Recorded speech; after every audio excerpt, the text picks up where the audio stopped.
ಎಂಥದ್ದೇ ಮೂಳೆ ನೋವಾಗಿರಲಿ, ಮಂಡಿ ನೋವಾಗಿರಲಿ, joint pain ಆಗಿರಲಿ, ಅಥವಾ ಬೆನ್ನು ನೋವು, ಸೊಂಟ ನೋವು, ಕೈಕಾಲು ನೋವು, ಕೈಕಾಲು ಹೊಡೆತ, ಕೈಕಾಲು ಹರಿಯೋ ಅಂಥದ್ದು, ಅಥವಾ ತುಂಬ ನಮಗೆ ಮಂಡಿಯಲ್ಲಿ ನೋವು ಬರ್ತಾ ಇದೆ, ಮೊಣಕಾಲು ನೋವು ಬರ್ತಾ ಇದೆ, ಮಸಲ್ಸಲ್ಲಿ ತುಂಬ ಪೇಯ್ನ್ ಹೆಚ್ಚಾಗ್ತಾ ಇದೆ, ಆಗಾಗ ಬೆನ್ನು ನೋವು, ಸೊಂಟ ನೋವು, ಕತ್ತು ನೋವು ತುಂಬ ವಿಪರೀತವಾಗಿ ಹೆಚ್ಚಾಗ್ತಾ ಇದೆ, ಅಥವಾ ಕೈಗಳು ಒಂಥರ ಮರಗಟ್ಟೋ ರೀತಿ ಆಗುವಂಥದ್ದು, ನಮಗೆ ಕೈಕಾಲು ಜುಮ್ ಅನಿಸ್ತಾ ಇರುತ್ತೆ, ಮರಗಡ್ತಾ ಇರುತ್ತೆ, ಸ್ಪರ್ಶ ಜ್ಞಾನ ಇರೋದಿಲ್ಲ. ಅಂದರೆ ಅಲ್ಲಿ ನರಗಳಲ್ಲಿ ಒಂದು ರಕ್ತ ಸಂಚಾರ ಸರಿಯಾಗಿ ಆಗ್ತಾ ಇರೋದಿಲ್ಲ. ಈ ಕಾರಣಕ್ಕೂ ಕೂಡ ಆ ರೀತಿಯಾಗಿ ಆಗ್ತಾ ಇರುತ್ತೆ. ಈ ರೀತಿ ಬರುವಂತಹ ಯಾವುದೇ ರೀತಿಯ ಒಂದು ಮೂಳೆಗೆ ಸಂಬಂಧಪಟ್ಟಂಥ ನೋವಾಗಿರಲಿ, ಮಸಲ್ಸ್ ಪೇಯ್ನ್ ಆಗಿರಲಿ, ಅಥವಾ ನರಗಳಿಗೆ ಸಂಬಂಧಪಟ್ಟಂಥ ನೋವಾಗಿದ್ದರೂ ಕೂಡ ಎಲ್ಲವನ್ನು ತೆಗೆದುಹಾಕುತ್ತೆ ಈ ಒಂದು ಚಿಕ್ಕ ಮನೆಮದ್ದನ್ನು ನೀವು ಮಾಡ್ತಾ ಬರೋದ್ರಿಂದ. ತುಂಬ ಪವರ್ಫುಲ್ಲಾಗಿ ಕೆಲಸ ಮಾಡುತ್ತೆ.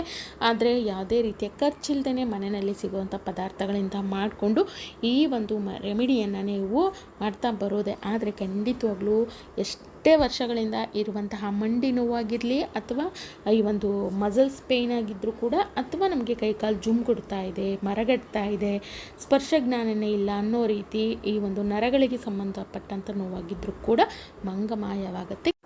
ಈ ಒಂದು ಸಣ್ಣ ಮನೆಮದ್ದನ್ನು ನೀವು ಕೂಡ ಟ್ರೈ ಮಾಡಿ ನೋಡಿ. ವಿಡಿಯೋನ ಕೊನೆ ತನಕ ನೋಡಿ. ಇಷ್ಟ ಆಯಿತು ಅಂದರೆ ಲೈಕ್ ಮಾಡಿ, ಹಾಗೆ ಸಬ್ಸ್ಕ್ರೈಬ್ ಮಾಡ್ಕೊಂಡು ವಿಡಿಯೋನ ನೋಡಿ. ಈ ಒಂದು ತುಂಬ ಎಫೆಕ್ಟಿವ್ ಆಗಿ ಕೆಲಸ ಮಾಡುವಂಥ ಮನೆಮದ್ದನ್ನು ಮಾಡ್ಕೊಳ್ಳೋದಕ್ಕೆ ಮೊದಲನೇದಾಗಿ ಬೇಕಾಗಿರುವಂಥದ್ದು ಗಸಗಸೆ. ಹೌದು ಸ್ನೇಹಿತರೆ, ನಮ್ಮ ಅಡುಗೆ ಮನೆಯಲ್ಲಿ ಸಿಗುವಂಥ ಈ ಒಂದು ಗಸಗಸೆಯನ್ನು ತೊಗೊಳ್ಬೇಕಾಗತ್ತೆ. ಇದು ತುಂಬ ಪವರ್ಫುಲ್ಲಾಗಿ ಕೆಲಸ ಮಾಡುತ್ತೆ. ಈ ಒಂದು ಮೂಳೆಗಳ ನೋವಾಗಿರಲಿ, ಮಸಲ್ಸ್ ಪೇಯ್ನ್ ಆಗಿರಲಿ, ನಮಗೆ ಆಗಾಗ ಬೆನ್ನು ನೋವು, ಸೊಂಟ ನೋವು, ಕೈಕಾಲು ಹೊಡೆತ, ಅಂದರೆ ಮೂಳೆಗೆ ಸಂಬಂಧಪಟ್ಟಂಥ ಯಾವುದೇ ನೋವುಗಳಾಗಿದ್ದರೂ ಕೂಡ ಕಡಿಮೆ ಆಗುತ್ತೆ. ಅಂದರೆ ಮೂಳೆಗಳು ವೀಕ್ ಆಗಿದ್ದರೆ ಅದನ್ನು ಸ್ಟ್ರಾಂಗ್ ಮಾಡಲಿಕ್ಕೆ, ಬಲಿಷ್ಠ ಮಾಡಲಿಕ್ಕೆ ತುಂಬ ಹೆಲ್ಪ್ ಆಗುತ್ತೆ. ಮುಖ್ಯವಾಗಿ ಜಾಯಿಂಟ್ಗಳಲ್ಲಿ ನೋವು ಬರ್ತಾ ಇರುತ್ತಲ್ಲ, ಅಲ್ಲಿ ಈ ಒಂದು ಮೂಳೆಗಳನ್ನು ಬಲಿಷ್ಠ ಮಾಡಲಿಕ್ಕೆ ತುಂಬ ಹೆಲ್ಪ್ ಆಗುತ್ತೆ ಈ ಒಂದು ಗಸಗಸೆ. ನಾನಿಲ್ಲಿ ಒಂದಷ್ಟು ಗಸಗಸೆಯನ್ನು ಇಟ್ಕೊಂಡಿದ್ದೀನಿ. ಆನಂತರ ನಾನಿಲ್ಲಿ ಒಂದಷ್ಟು ಸೋಂಪನ್ನು ಕೂಡ ತೊಗೊಂಡಿದ್ದೀನಿ. ಸೋಂಪು ಅಥವಾ ಬಡೆ ಸೋಂಪು ಅಂತ ಹೇಳಿ ಕರಿತೀವಿ. ಊಟದ ನಂತರ ಸ್ವಲ್ಪ ಸೇವನೆ ಮಾಡೋದ್ರಿಂದ ನಮಗೆ ಈ ಒಂದು ಗ್ಯಾಸ್ಟ್ರಿಕ್ಕು, ಅಸಿಡಿಟಿ, ಹೊಟ್ಟೆ ಉಬ್ಬರ, ಅಥವಾ ನಮಗೆ ಆಹಾರ ಸರಿಯಾಗಿ ಜೀರ್ಣ ಆಗ್ತಾ ಇಲ್ಲ ಅನ್ನೋವಂಥ ಸಮಸ್ಯೆಗಳು ಖಂಡಿತ ನಿವಾರಣೆ ಆಗುತ್ತೆ. ಅದೇ ರೀತಿಯಾಗಿ ಈ ರೀತಿಯಾಗಿ ಕೂಡ ನಾವು ಸೋಂಪನ್ನು ಸೇವನೆ ಮಾಡ್ತಾ ಬರೋದ್ರಿಂದ ಮೂಳೆಗಳು ಬಲಿಷ್ಠ ಆಗುತ್ತೆ. ಮೂಳೆಗಳು ವೀಕ್ ಆಗಿದ್ದರೆ ಬಲಿಷ್ಠ ಮಾಡಲಿಕ್ಕೆ ಹೆಲ್ಪ್ ಆಗುತ್ತೆ. ತುಂಬ ನಮಗೆ ಮಸಲ್ಸ್ ಪೇಯ್ನ್ ಬರ್ತಾ ಇದೆ, ತೊಡೆಗಳ ಹತ್ರ ಅಥವಾ ಕೈ ಹತ್ರ, ತೋಳಿನ ಹತ್ರ ತುಂಬ ನಮಗೆ ಮಸಲ್ಸ್ ಅಲ್ಲಲ್ಲೇ ಹಿಡಿತಾ ಇರುತ್ತೆ. ಈ ರೀತಿ ಮಸಲ್ಸ್ ಹಿಡಿಯೋದಾಗಿರ್ಬೋದು, ನೋವು ಬರುವಂಥದ್ದಾಗಿರ್ಬೋದು, ಅದನ್ನೆಲ್ಲ ಕಡಿಮೆ ಮಾಡಲಿಕ್ಕೆ ಹೆಲ್ಪ್ ಆಗುತ್ತೆ. ಅದ್ರ ಜೊತೆಗೇ ನಮಗೆ ಈ ಒಂದು ನರಗಳಲ್ಲಿ ರಕ್ತ ಸಂಚಾರ ಸರಿಯಾಗಿ ಆಗ್ತಾ ಇರೋದಿಲ್ಲ, ಅಂಥದ್ದನ್ನು ಕೂಡ ಕಡಿಮೆ ಮಾಡ್ಕೊಳ್ಳೋದಕ್ಕೆ. ಅಂದರೆ ರಕ್ತ ಸಂಚಾರ ಸರಿಯಾಗಿ ಆಗದೆ ಹೋದರೆ ಏನಾಗುತ್ತೆ ಅಂದರೆ ನಮಗೆ ಕೈ ಕಾಲುಗಳು ಮರಗಟ್ಟತ್ತೆ, ಜುಮ್ ಅನ್ನತ್ತೆ, ಸ್ಪರ್ಶ ಜ್ಞಾನ ಇರೋದಿಲ್ಲ, ಕೈ ಕಾಲುಗಳು ಊದು ಅಂಥದ್ದು, ಬಾವು ಬರುವಂಥದ್ದು ಈ ರೀತಿ ಆಗ್ತಾ ಇರುತ್ತೆ. ಅದನ್ನು ಕೂಡ ಕಡಿಮೆ ಮಾಡ್ಕೊಳ್ಳೋದಕ್ಕೆ ಹೆಲ್ಪ್ ಆಗುತ್ತೆ ಈ ಒಂದು ಸೋಂಪು ಕಾಳು. ನೋಡಿ, ನಾನಿಲ್ಲಿ ಈ ಒಂದು ಸೋಂಪು ಕಾಳು ಏನಿತ್ತು ಇದನ್ನು ಹುರಿಯೋವಂಥ ಅವಶ್ಯಕತೆ ಇಲ್ಲ. ಹಾಗೆಯೇ ಇದನ್ನು ಈ ರೀತಿಯಾಗಿ ಪೌಡರ್ ಮಾಡ್ಕೊಳ್ಬೇಕು. ನಾನಿಲ್ಲಿ ತುಂಬ ನೈಸಾಗಿ ಏನು ಮಾಡ್ಕೊಂಡಿಲ್ಲ, ಮೀಡಿಯಮ್ ನೋಡಿ ಈ ರೀತಿ ಸ್ವಲ್ಪ ತರಿಯಾಗಿರೋ ರೀತಿಯಲ್ಲೇ ಇದನ್ನು ಪೌಡರ್ ಮಾಡ್ಕೊಂಡಿದ್ದೀನಿ. ಹುರಿಯೋವಂಥ ಅವಶ್ಯಕತೆ ಇಲ್ಲ. ಹಾಗೆ ಸೋಂಪು ಕಾಳು ಏನಿರುತ್ತೆ ಇದನ್ನು ಮಿಕ್ಸಿ ಜಾರಿಗೆ ಹಾಕ್ಬಿಟ್ಟು ನೀವು ರೆಗ್ಯುಲರ್ ಆಗಿ ಇದನ್ನು ಮಾಡ್ತೀವಿ ಅಂದರೆ ಖಂಡಿತ ಈ ರೀತಿ ಪೌಡರನ್ನು ರೆಡಿ ಮಾಡಿ ಇಟ್ಕೊಳ್ಳಿ. ನಿಮಗೆ ತುಂಬ ಸುಲಭ ಅನಿಸುತ್ತೆ. ಹಾಗಾಗಿ ಇದನ್ನು ಪೌಡರ್ ಮಾಡಿ ಇಟ್ಕೊಂಡಿದ್ದೀನಿ ನಾನಿಲ್ಲಿ ಸೋಂಪನ್ನು. ಆನಂತರ ಇದಕ್ಕೆ ಬೇಕಾಗಿರೋವಂಥ ಇನ್ನೊಂದು ಪದಾರ್ಥ ಅಂದರೆ ಅದು ನಮಗೆ ಕಲ್ಲು ಸಕ್ಕರೆ ಬೇಕಾಗುತ್ತೆ. ನೀವು ಕಲ್ಲು ಸಕ್ಕರೆ ಬದಲಾಗಿ ಇಲ್ಲಿ ನೀವು ಬೆಲ್ಲವನ್ನು ಕೂಡ ಬಳಸ್ಕೊಳ್ಬೋದು. ಕಲ್ಲು ಸಕ್ಕರೆ ದೇಹವನ್ನು ತಂಪಾಗಿ ಇರಿಸುತ್ತೆ, ಜೊತೆಗೆ ಮೂಳೆಗಳಿಗೂ ಒಳ್ಳೆಯದು, ನಮ್ಮ ಕಣ್ಣಿಗೆ ಒಳ್ಳೆಯದು. ಹಾಗಾಗಿ ನಾವಿಲ್ಲಿ ಈ ಒಂದು ಕಲ್ಲು ಸಕ್ಕರೆಯನ್ನು ಬಳಸ್ತಾ ಇದ್ದೀವಿ. ತುಂಬ ಒಳ್ಳೆಯದು, ತುಂಬ ಬಾಡಿ ಹೀಟ್ ಯಾರಿಗಾಗ್ತಾ ಇರುತ್ತೆ ಕಲ್ಲು ಸಕ್ಕರೆಯನ್ನು ಬಳಸ್ಕೊಳ್ಳಿ, ತುಂಬಾ ಹೆಲ್ಪ್ ಆಗುತ್ತೆ ಅಂತಲೇ ಹೇಳ್ಬೋದು.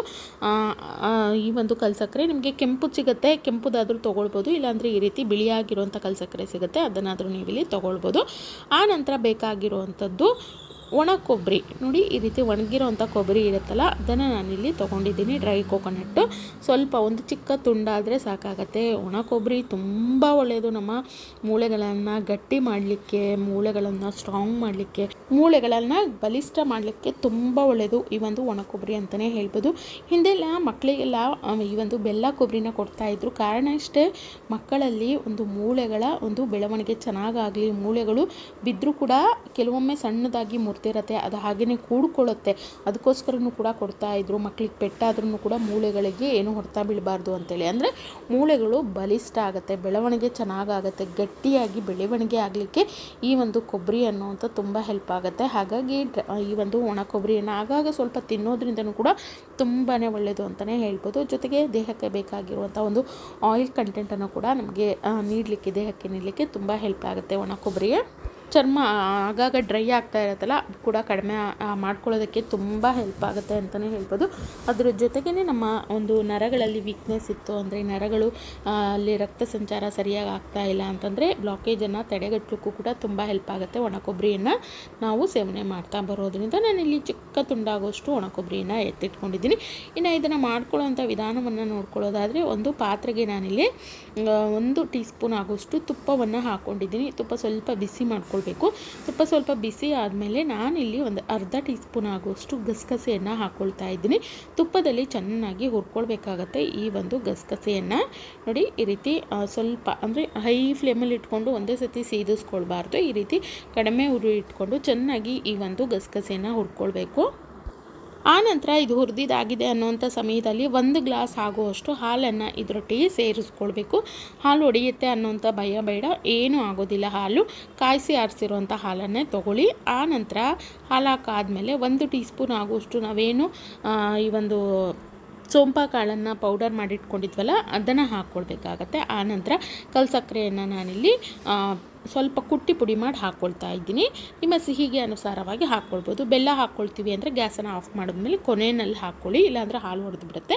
ಆನಂತರ ಒಣ ಕೊಬ್ಬರಿ ಏನು ತೊಗೊಂಡಿದ್ವಿ ಅದನ್ನು ಕೂಡ ಸೇರಿಸ್ಕೊಂಡು ಇದನ್ನು ಹತ್ತತ್ರ ನಾವು 8 ರಿಂದ 10 ನಿಮಿಷ ಮೀಡಿಯಮ್ ಟು ಲೋ ಫ್ಲೇಮಲ್ಲಿ ಚೆನ್ನಾಗಿ ಕುದಿಸ್ಕೊಳ್ಬೇಕು. ಇದರಿಂದ ಏನಾಗುತ್ತೆ, ಒಂದು ಎಲ್ಲ ಅಂಶಗಳು ಕೂಡ ಹಾಲಲ್ಲಿ ಚೆನ್ನಾಗಿ ಬಿಟ್ಕೊಳ್ಳೋದಕ್ಕೆ ತುಂಬ ಹೆಲ್ಪ್ ಆಗುತ್ತೆ. ಹಾಗಾಗಿ ಚೆನ್ನಾಗಿ ಕುದಿಸ್ಕೊಳ್ಬೇಕಾಗತ್ತೆ. ನೋಡಿ, ಈ ರೀತಿಯಾಗಿ ಇದು ಚೆನ್ನಾಗಿ ಕುದಿ ಬರ್ತಾ ಇದೆ.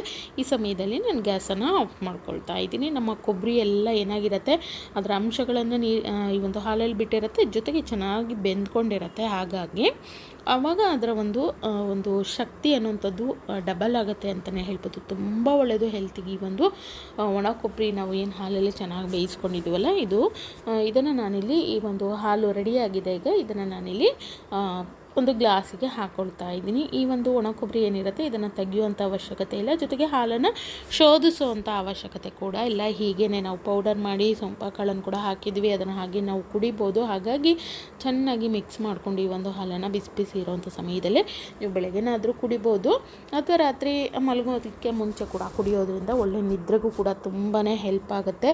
ನಾವು ಇಲ್ಲಿ ಗಸಗಸೆ ಹಾಕಿರೋದ್ರಿಂದ ಯಾರಿಗೆ ನಿದ್ರಾಹೀನತೆ ಸಮಸ್ಯೆ ಇರುತ್ತೆ ಅದು ಕೂಡ ಕಡಿಮೆ ಆಗುತ್ತೆ, ಒಳ್ಳೆ ನಿದ್ರೆ ಬರುತ್ತೆ, ಆರಾಮ್ ಅನಿಸುತ್ತೆ. ದೇಹದ ಒಂದು ಮೈ ಕೈ ನೋವೆಲ್ಲ ಕಡಿಮೆ ಆಗುತ್ತೆ. ಒಂಥರ ಭಾರ ಅನ್ನಿಸ್ತಾ ಇರುತ್ತೆ ಮೈ ಕೈ ಎಲ್ಲ, ಅದೆಲ್ಲ ಕಡಿಮೆ ಆಗಿ ಹಗೂರ ಆಗುತ್ತೆ. ಬೆಳಗಾಗೋದ್ರೊಳಗೆ ಒಳ್ಳೆ ನಿದ್ರೆ ಬಂದು ಚೆನ್ನಾಗಿ ಫ್ರೆಶ್ ಆಗಿ ಎದ್ದೇಳೋದಕ್ಕೆ ತುಂಬ ಹೆಲ್ಪ್ ಆಗುತ್ತೆ. ಜೊತೆಗೆ ಮೈ ಕೈ ನೋವೆಲ್ಲ ಕಡಿಮೆ ಆಗುತ್ತೆ. ಅಲ್ಲದೆ ಮುಖ್ಯವಾಗಿ ಮಂಡಿ ನೋವು, ಮಸಲ್ಸ್ ನೋವು, ಮೂಳೆಗಳಲ್ಲಿ ನೋವು ಅಥವಾ ನರಗಳಲ್ಲಿ ನೋವು, ಕೈಗಳು ಜೂಮ್ಗಟ್ತಾ ಇದೆ, ಸ್ಪರ್ಶ ಜ್ಞಾನ ಇಲ್ಲ ಅಂದರೆ ಅದೆಲ್ಲ ಕೂಡ ಸರಿ ಮಾಡ್ಕೊಳ್ಳೋದಕ್ಕೆ ಖಂಡಿತ ಇದು ಹೆಲ್ಪ್ ಆಗುತ್ತೆ. ಟ್ರೈ ಮಾಡಿ ನೋಡಿ. Thank you.